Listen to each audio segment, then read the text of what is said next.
Now, the Ivy League championships for women's swimming and diving have been going on the past couple days, and you can't deny, Tony Reali mentioned it, which we'll talk about in a second. You can't deny it's probably been the most attention anyone has ever paid to the women's swimming Ivy League championships in history.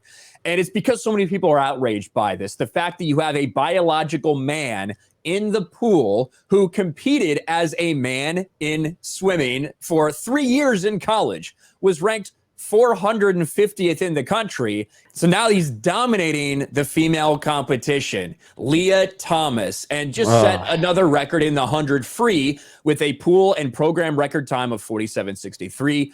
Jeremy says, if you think this is okay, go fuck yourself. And we can watch a little bit of it here. This is so ridiculous, man. The announcers can go fuck themselves. All these people can.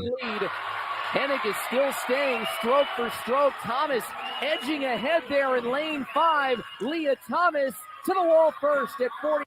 So now you have Leah Thomas, a biological man, who, again, competed as a man for 3 years in college, was around the 450th ranked swimmer, is now the top swimmer in the country for women. Hey, the person who got second, Isaac Hennig, is a biological female who is transitioning to a man who's already cut off their tits. That says is not on testosterone.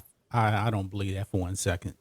Yeah, says they haven't started hormones, but they did cut off their tits already, which has probably made them a little more aerodynamic. But this is now what women's sports is becoming. And you have the mainstream media celebrating this instead of calling it out. It's disgusting. It is. It's horrible. And everything that, again, everything that they say is clear projection. This whole like, oh, we need to support women. We need to respect women. We need to do. And now look what they're allowing to happen. You know, like they're allowing this to happen. This is disgusting. Where are the feminists at? Yeah, exactly. I mean, like it's the constant celebration of, you know, like people that have mental health problems. You know what I mean? That's all this is. That's all this is. And, you know, I have no problem with coddling people that have mental health problems in certain perspectives.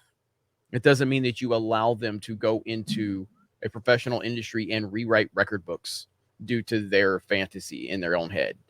You know what's funny, man? You know what's funny about this whole trans thing? It's the only mental health problem out there I can think of where they don't actually treat the problem. Yes. It's enabled. Yes. Yes. Yeah, you're 100% right, John. It's like if you come in and you say, my leg is hurting, right? My leg is hurting. I think it might be broken. That would be like the doctor's solution would be snapping your leg over his knee to make sure it's really fucking broken. Yeah. That's the equivalent that we're talking about here. And you know, that's obviously a completely different story and something, you know, that we could talk about, not sports related, on a totally cultural level. But what the sports media is doing is what Tony Reali is doing here. They're trying to gaslight people into thinking that the take of men shouldn't compete with women is controversial. It's not. That's a normal take. That's something that 99.9% of people in this country and in the world believe, but they're trying to convince you otherwise. The mental gymnastics of this take is he is trying so fucking hard. I haven't even heard it, man. I'm probably going to be pissed. Tony Reali can go fuck himself, just like anybody else that wants to try to justify this. Yeah, I think that we're not going to listen. It's like 4.5 minutes long, so we'll listen to a couple minutes of it. So here's Tony. Okay to say, I don't know, I'm still learning, right? Or I think some things, but I don't know if they're true for everyone else's experience. I say this as we're in the midst of the most watched Ivy League swimming championships ever.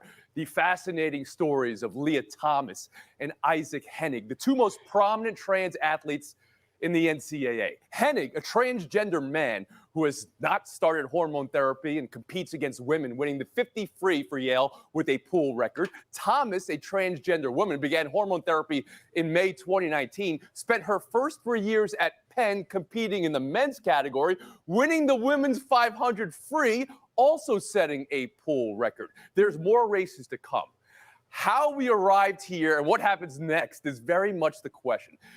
This is when I'm still learning might need to be said more. Oh my God. Leah Thomas specifically, the focus of much scrutiny during this season. 2 months ago, she posted the NCAA's best times this season in the 200 and 500 free. 2 seconds off of Missy Franklin's record, 10 seconds off of Katie Ledecky's record. It's amazing. And those are the best female swimmers of all time. Yeah. Right. The numbers that this person, who was a not notable in any way, shape, or form male athlete, closing in on the all-time records for women. Ryan, did he say 10 seconds better? That is an eternity in swimming. Well, I think it's, yeah, exactly. Yeah, 10 seconds better and 2 seconds off of Missy Franklin's all-time record.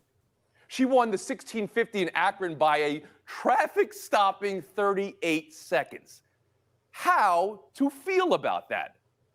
I wouldn't even begin to assume how Thomas feels, how her teammates and competitors feel. There have been reports and anonymous letters of disapproval of her competing, and same in support of her competing. Now, there are many necessary questions that need to be asked. One, if transgender women should be competing against cisgender women, the debate over biological advantages, size and strength, and how can one truly level off male puberty? There's no debate. There's no debate to be had, Reality. You're just a fucking left-wing lunatic who's trying your best to justify this and then demonize anybody who's willing to call it out. That's what this is about. There is no debate to be had. That's it. It's the end of the discussion. But yeah, these clowns want to continue to try and push this bullshit. And what they want to push the conversation towards is, look, we have women that dominate the female space. We have male athletes that dominate other men, right? At all levels of sports, you'll see people pull away from the crowd. They'll be physical freaks. So what's to make that any different than this? Well, there is a difference because those people have done it in the gender they were born in. They didn't have any other advantages, right? You can take an average man and he starts to dominate women when he goes there. He's not a physical freak. He's not anything like that.